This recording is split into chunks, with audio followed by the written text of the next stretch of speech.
সুভাষগঞ্জ উচ্চ বিদ্যালয়ের দ্বাদশ শ্রেণীর ছাত্রছাত্রীদের জন্য আমি এখন তৃতীয় ভিডিওটি তোমাদের সামনে তুলে ধরছি। তাহলে আমরা আগের দিন পড়েছি ওহমের সূত্র।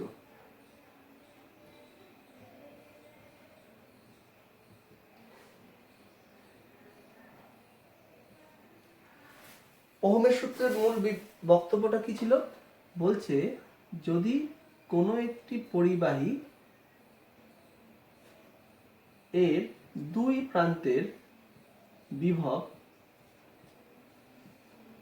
যদি অসমান হয়, অর্থাৎ যদি VA এবং VB সমান না হয় এবং কেউ একজন উচ্চ বিভব এবং অপরজন যদি নিম্ন বিভব সম্পন্ন হয়, তবে ওদের মধ্যে দিয়ে আধান উচ্চ বিভবের প্রান্ত থেকে নিম্ন বিভবের প্রান্তের দিকে প্রবাহিত হবে।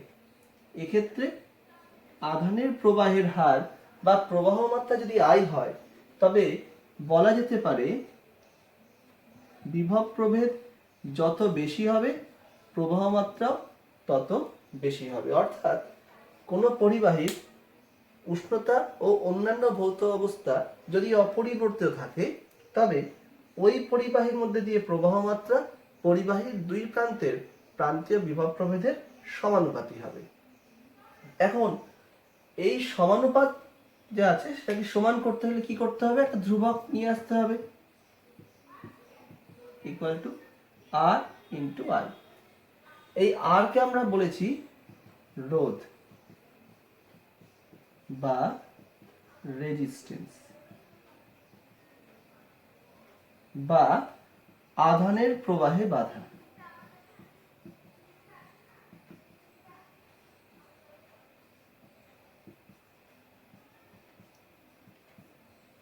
এখন এই আধানের প্রবাহে বাধা বা রোধ বা ওহমের সূত্র, এই বিষয়টা আমরা একটু অন্যভাবে আজকে আলোচনা করতে চাই।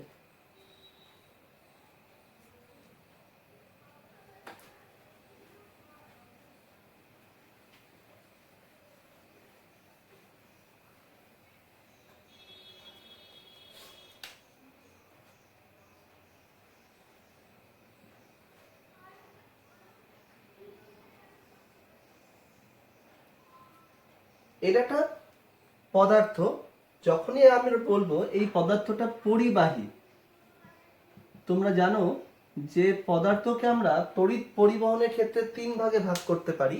একটা পরিবাহী, একটা অপরিবাহী, আরটা হচ্ছে অর্ধপরিবাহী। তো যদি আমরা পরিবাহীর কথা বলি, পরিবাহী তাদেরকেই বলবো যারা খুব সহজে মুক্ত ইলেকট্রন তৈরি করতে পারে বা যেসব পদার্থে মুক্ত ইলেকট্রনের সংখ্যা ঘনত্ব খুব বেশি হবে। তো যখনই একে আমরা পরিবাহী বলছি, তার মানে এর মধ্যে মুক্ত ইলেকট্রনগুলো রয়েছে।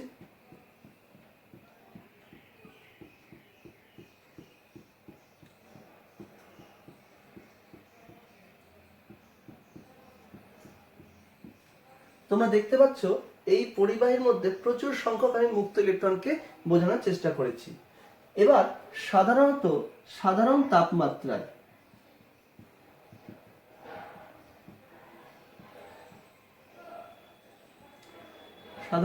তাপমাত্রায় বা রুম টেম্পারেচারে এই মুক্ত ইলেকট্রনগুলো কি করে? যে কোনো দিকে যে কোনো ভাবে ওরা গতিশীল হয়।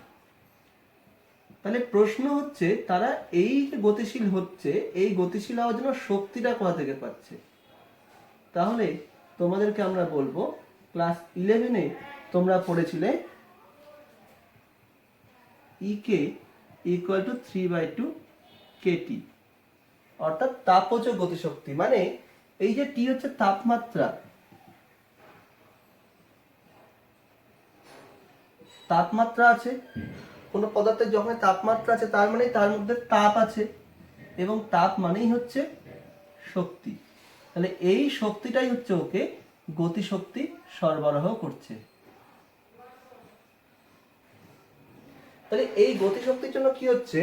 মুক্ত ইলেকট্রনগুলো অবিন্যস্তভাবে যারা যেদিকে পারছে সেদিকে ছোটাছুটি করছে। তাদের বেগটা কিন্তু কখনো সুনির্দিষ্ট থাকে না। কোনো কণার বেগ u1, কোনো আরেকটা কণার বেগ হয়তো u2, এইভাবে কারোর হচ্ছে u3, এইভাবে হয়তো n সংখ্যক কণার মধ্যে n তম কণার বেগটা হচ্ছে un। এবার দেখা যাচ্ছে বা দেখা যায় যে কোনো পরিবাহীতে যখন সাধারণ তাপমাত্রা আমরা দেখব বা যে কোনো তাপমাত্রায় দেখব, সেই তাপমাত্রায় দেখা যাবে যে কোনো শর্তেই মুক্ত ইলেকট্রনের সংখ্যার ঘনত্বটা কখনো চেঞ্জ হচ্ছে না। মানে কোনো একটা নির্দিষ্ট সময় মুক্ত ইলেকট্রনের সংখ্যার ঘনত্ব যা ছিল কিছুক্ষণ পরেও ঘনত্বটা তাই থাকবে এবং সব জায়গায় এই ঘনত্বটা সুষম থাকছে। তাহলে ঘনত্ব সুষম রয়েছে, কিন্তু আমরা আবার বলছি ছড়াছড়ি করছে। তার অর্থ কি? তো এটা কি ব্যাখ্যা করছে, বলছে কোনো একটা নির্দিষ্ট সময় এই পরিবাহীর কোনো একটা প্রস্থচ্ছেদের ক্ষেত্রফল হতে যে সংখ্যক মুক্ত ইলেকট্রন যাচ্ছে অন্য কোনো অঞ্চলের অন্য কোনো প্রস্থচ্ছেদ হতে বা অন্য কোনো অংশ হতে ঠিক একই সংখ্যক মুক্ত ইলেকট্রন তার বিপরীত দিকেও যাচ্ছে। এবং এই ঘটনাটা এই পরিবাহীর মধ্যে সর্বত্রই হচ্ছে। তার ফলে কোনো একটা জায়গাতেও আধানের ঘনত্বের কোনো পরিবর্তন হচ্ছে না। তাহলে এখান থেকে বলা যেতে পারে যে এই মুক্ত ইলেকট্রনগুলো যে বেগ নিয়ে যাচ্ছে অবশ্যই এই মুক্ত ইলেকট্রনগুলো প্রায় একই বেগ নিয়ে আসছে। বা আমরা এটা অন্যভাবে বলতে পারি যে তাদের বেগের সমষ্টি, বেগ ভেক্টর রাশি, তাহলে বেগগুলোর ভেক্টর সমষ্টি অবশ্যই শূন্য হবে। কারণ যদি এদের কোনো লব্ধি বেগ থাকে তাহলে আমরা বলতেই হবে যে যেদিকে লব্ধি বেগ থাকবে সেই বরাবর মুক্ত ইলেকট্রনগুলো সামান্য হলেও গতিশীল হচ্ছে। এখন আমরা কি করেছি, এই যে ঘটনাটাকে আমরা ব্যাখ্যা করছি summation u i i equal to 1 to n, এটা equal to 0। তাই এটা কখন হচ্ছে? এটা হচ্ছে যখন থার্মাল মোশন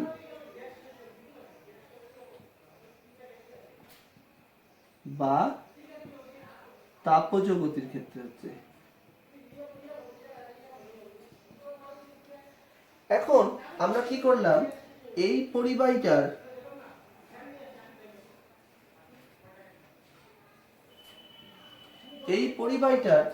দুই প্রান্তে আমরা বিভব প্রভেদ প্রয়োগ করলাম।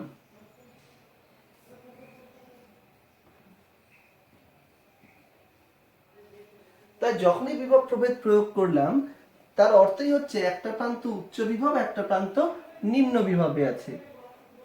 তাহলে ধনাত্মক তড়িৎগ্রস্ত আধানগুলো তারা কি হবে, তারা নেগেটিভ থেকে ধনাত্মক তড়িৎগ্রস্ত আধানগুলি পজিটিভ প্রান্ত থেকে নেগেটিভ প্রান্তের দিকে যাবে এবং নেগেটিভ তড়িৎগ্রস্ত ইলেকট্রনগুলি নিম্ন বিভব থেকে উচ্চ বিভবের দিকে, মানে মাইনাস ওকে বিকর্ষণ করবে, প্লাস ওকে আকর্ষণ করবে, সেই জন্য মাইনাস থেকে প্লাসের দিকে অগ্রসর হবে। এবং এর জন্যই একটি মূল তড়িৎ প্রবাহ প্রবাহিত হবে। আমরা জানি যেদিকে ধনাত্মক আধান গতিশীল হয় তড়িৎ প্রবাহ সেই দিকেই হয়, অথবা যেদিকে ঋণাত্মক আধান গতিশীল হয় তার বিপরীত দিকে তড়িৎ প্রবাহ ঘটে। তাহলে এখানকার বিভব প্রভেদ যদি VA মাইনাস VB, যাকে আমি যদি V ধরি, এবং এই পরিবাহীটার দৈর্ঘ্য যদি L হয়, তাহলে আমরা বলতেই পারি E তড়িৎ ক্ষেত্র প্রাবল্য, যাকে আমরা বলি বিভব প্রভেদের নতিমাত্রা, অর্থাৎ সুষম তড়িৎ ক্ষেত্রের ক্ষেত্রে E equal to V/L, এটাই হচ্ছে একক ধনাত্মক আধানের ওপর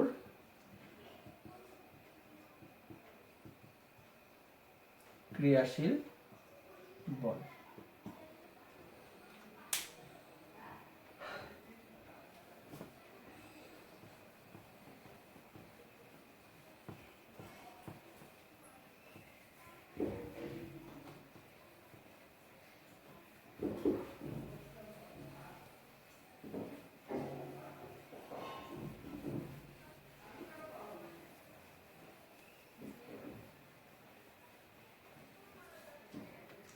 তাহলে আমরা পেয়ে গেলাম যে এই যে পরিবাহীটার দুই প্রান্তে আমরা প্রান্তীয় বিভব প্রভেদ প্রয়োগ করেছি, অর্থাৎ একটা দিক উচ্চ বিভব এবং একটা দিক নিম্ন বিভবে রেখেছি। সেই পরিবাহীর মধ্যে দিয়ে আমরা দেখতে পাচ্ছি যে বিভব প্রভেদ হচ্ছে ভি এবং দৈর্ঘ্য এল, ফলে তড়িৎ ক্ষেত্র প্রাবল্য E equal to V by L. এবার স্থির তড়িৎ আমরা পেয়েছিলাম এফ ইকুয়াল টু কিউই, একক আধানের উপরে ক্রিয়াশীল বল ই, তাহলে কিউ আধানের উপরে ক্রিয়াশীল বল কিউ ইন্টু ই, এটা হচ্ছে মোট ক্রিয়াশীল বল। তাহলে এখান থেকে বলা যেতে পারে ইলেকট্রনের ক্ষেত্রে ই ইন্টু ই। আবার নিউটনের দ্বিতীয় গতিসূত্রে আমরা পেয়েছি F equal to M A, যেখানে এমটা হচ্ছে ভর, এটা বোঝাচ্ছে বলের অভিমুখে ত্বরণ। তাহলে আমরা বলতেই পারি এম এ সমান সমান ই ইন্টু ই, তাহলে এ সমান সমান ই ইন্টু ই বাই এম। আবার ই মানে তো ভি বাই এল, তাহলে এ ইকুয়াল টু কি দাঁড়ালো E by M into V by M. তার অর্থ হচ্ছে যে যখন আমি বিভব প্রভেদ প্রয়োগ করব তখনই ইলেকট্রনগুলো ত্বরান্বিত হবে। তার মানে বিভব প্রভেদের জন্য ইলেকট্রনগুলো ত্বরণ সহ একদিক থেকে অন্যদিকে গতিশীল হচ্ছে। এখন বিষয়টা হচ্ছে যে এই ত্বরণ যে হচ্ছে সেই ত্বরণের ফলটা কি হবে। ধরে নাও কোনো একটা মুক্ত ইলেকট্রন প্রাথমিক অবস্থায় u1 বেগ নিয়ে ছোটাছুটি করছিল। কোন দিকে ছোটাছুটি করছিল? যে কোনো দিকেই ছোটাছুটি করছিল। আমি তো আগেই বললাম যে মুক্ত ইলেকট্রনগুলো সাধারণ তাপজ গতির ক্ষেত্রে যে কোনো দিকে গতিশীল হয়। তাহলে কোন একটা মুক্ত ইলেকট্রন যে কোনো দিকে গতিশীল ছিল, তার বেগটা বা প্রাথমিক বেগ ছিল ইউ। এবার কি হলো যে এই বিভব প্রভেদের জন্য সে এই বরাবর একটা ত্বরণ অনুভব করছে। তাহলে এই ত্বরণের জন্য কি হবে, ও এখন এই দিকে না গিয়ে এই বরাবর গতিশীল হতে শুরু হবে। এবার এই বরাবর গতিশীল হতে শুরু হওয়ার ক্ষেত্রে ধরে নিচ্ছি সামনে কোনো একটা আধান রয়েছে, অন্য একটা মুক্ত ইলেকট্রন রয়েছে, সেই মুক্ত ইলেকট্রনের বরাবরও যখন গতিশীল হচ্ছে, তাহলে এখান থেকে এত দূর আসার পরে এই মুক্ত ইলেকট্রনটা ওকে বাধা দেবে। তাহলে এই বাধা দেওয়ার আগে অবধি ধরে নিচ্ছি t1 সময় ধরে ও ত্বরান্বিত হলো। আমি আবার বলছি, কোনো একটা মুক্ত ইলেকট্রন তাপজ গতির জন্য u1 বেগ নিয়ে গতিশীল ছিল। এবার যখনই আমি বিভব প্রভেদ প্রয়োগ করলাম, সেই বিভব প্রভেদের দরুন ও এখন উচ্চ বিভবের দিকে ইলেকট্রনটা, এই যে মুক্ত ইলেকট্রনটা নেগেটিভ আধানগ্রস্ত, সে কি করছে উচ্চ বিভবের দিকে ত্বরান্বিত হচ্ছে এবং তার গতিপথের সামনে কোনো একটা বাধা আসার পূর্বে ও t1 সময় ধরে ত্বরান্বিত হলো। তাহলে এখানে গিয়ে ওর বেগ যদি v1 হয়, তাহলে v equal to u plus at, v equal to u plus at. এই সূত্র হতে আমরা লিখতেই পারবো v1 সমান সমান u1 প্লাস এ t1। এখন অন্য একটা মুক্ত ইলেকট্রন, সে হয়তো অন্য কোনো দিকে গতিশীল ছিল, অন্য কোনো বেগ নিয়ে অন্য কোনো অভিমুখে গতিশীল ছিল, কিন্তু সেও তো একই দিকে ত্বরণ অনুভব করছে এবং বাধাপ্রাপ্ত হওয়ার আগে t2 সময় ধরে ও ত্বরান্বিত হলো এবং এখানে গিয়ে ওর বেগটা হয়ে গেল v2। তাহলে আমরা এখন কি লিখতে পারবো, v2 equal to u2 plus a t2। তাহলে একইভাবে তৃতীয় কোনো কণার ক্ষেত্রে v3 equal to u3 plus a t3 এবং এই একইভাবে আমরা n তম কণার ক্ষেত্রে লিখতে পারবো vn equal to un plus a tn। এখন এই সংস্থার মধ্যে অসংখ্য মানে n সংখ্যক মুক্ত ইলেকট্রন রয়েছে। এই n এর মানটা আকারের উপর ডিপেন্ড করে 10⁻21 থেকে শুরু করে আরো বেশি হতে পারে। তাহলে এত সংখ্যক মুক্ত ইলেকট্রনের বেগ নিয়ে তো আলোচনা করা যাবে না। তাই আমরা কি করব, তাদের প্রত্যেকের একটা গড় সামগ্রিক বেগ ধরে নেব। তাহলে তাদের প্রত্যেকে কারোর বেগ v1, কারোর বেগ v2, কারোর বেগ v3, কারোর বেগ vn। তাহলে এই এতগুলো বেগের গড় বেগটা কত, মানে আমি ধরে নিচ্ছি যে বাহ্যিক তড়িৎচালক বলের প্রভাবে মুক্ত ইলেকট্রনগুলো যে সুনির্দিষ্ট দিকে যে গড় বেগ নিয়ে গতিশীল হচ্ছে, সেই গড় বেগটাকে আমরা বলছি বিচলন বেগ। তাহলে বিচলন বেগের সংজ্ঞা থেকে আমরা বলতে পারি, এই যে তড়িৎবাহী একটা পরিবাহী আছে, সেই পরিবাহীটাতে যখন আমরা দুই দিকে প্রান্তীয় বিভব প্রভেদ প্রয়োগ করলাম, তখন মুক্ত ইলেকট্রনগুলো ভিন্ন ভিন্ন বেগে একই নির্দিষ্ট দিকে গতিশীল হলো। তাহলে এই প্রত্যেকের যে নির্দিষ্ট বেগ আছে সেই বেগগুলোর যে গড় মান, অর্থাৎ আমরা ধরতে পারি সমস্ত মুক্ত ইলেকট্রনগুলি গড়ে বা সামগ্রিকভাবে যে বেগ নিয়ে গতিশীল হচ্ছে তাকে আমরা বলছি অনুপ্রবাহ বেগ বা বিচরণ বেগ। তাহলে এই সংজ্ঞা হতে অনুপ্রবাহ বেগ ভিডি কে লিখতে পারি v1 plus v2 plus v3 plus vn। যোগ করলাম, করে আমি যেহেতু n সংখ্যক কণাকে যোগ করেছি বা n সংখ্যক কণার বেগ যোগ করে তাই আমি n দিয়ে ভাগ করলাম। তো এটা মানে কত হয়ে গেল u1 plus a t1 u2 plus a t2 plus u3 plus a t3 plus, আমার জায়গা লাগবে তাই এই পার্টটা মুছে দিচ্ছি।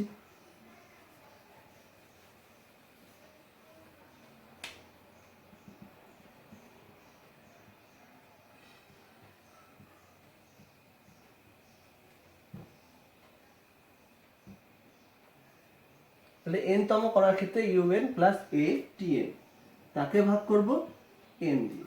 তাহলে কত পেয়ে গেলাম, আমি একটু ভাগ করে নিলাম। দেখো এখানে অনেকগুলো ইউ আছে, তাহলে আমি প্রথমে ইউ গুলোকে যোগ করি।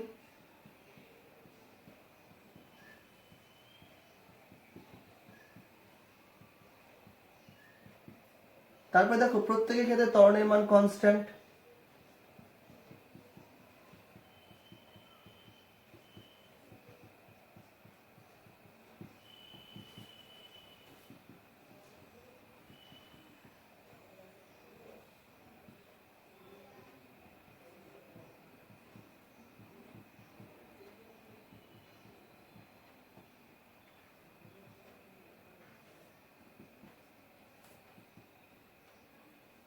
এইবার দেখো এই পার্টটা প্রাথমিক বেগের যোগফল। আমরা একটু আগে দেখেছিলাম প্রাথমিক বেগের ক্ষেত্রে যখন প্রাথমিক বেগটা কেন ছিল, তাপজ গতির জন্য ছিল এবং তাদের সমষ্টি কত ছিল, শূন্য। সামগ্রিকভাবে যেহেতু কোনো তড়িৎ প্রবাহ হচ্ছে না তাই প্রাথমিক বেগের ক্ষেত্রে সামেশন ইউ এর মানটা শূন্য হচ্ছে, প্লাস এ summation i equal to 1 to n ti by n।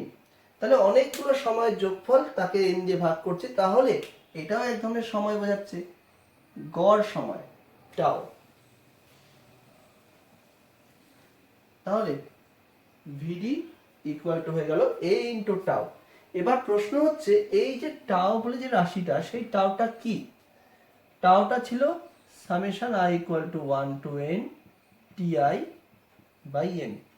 তাহলে দেখো এই বিন্দু থেকে প্রথম কণাটা যখন ত্বরণিত হতে শুরু করলো, এই ত্বরণটা নিয়ে ও t1 সময় ধরে ত্বরণিত হতে পারলো, তারপরে ওর সংঘর্ষ হতে পারে বা হলো। তৃতীয় কণার ক্ষেত্রে এই সময়টা t2, তাহলে তৃতীয় কণার ক্ষেত্রে t3 আপ টু n সংখ্যক কণার ক্ষেত্রে tn। তাহলে এই সময়গুলো হচ্ছে প্রত্যেকের ক্ষেত্রে তারা সাধারণভাবে আরামে যতটুকু সময় ত্বরণটা অনুভব করতে পারবে, কারণ এই সময়টুকু পার হয়ে গেলে ওদের সংঘর্ষ হবে। তাই এইগুলোকে বলা হয়, এই সময়গুলোকে বলা হয় প্রত্যেকের রিল্যাক্সেশন টাইম, এবং প্রত্যেকের রিল্যাক্সেশন টাইমের যে গড় তাকে আমরা বলছি গড় রিল্যাক্সেশন টাইম বা মিন রিল্যাক্সেশন টাইম। তাই টাওটা হচ্ছে মিন রিল্যাক্সেশন টাইম।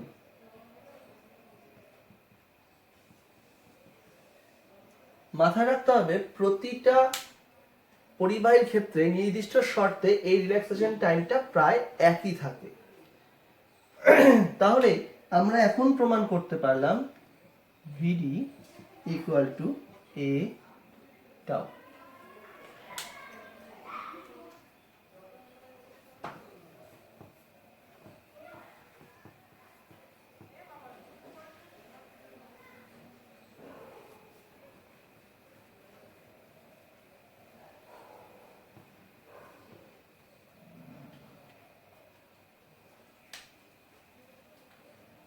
দেখো আমরা একটু আগেই পেয়েছি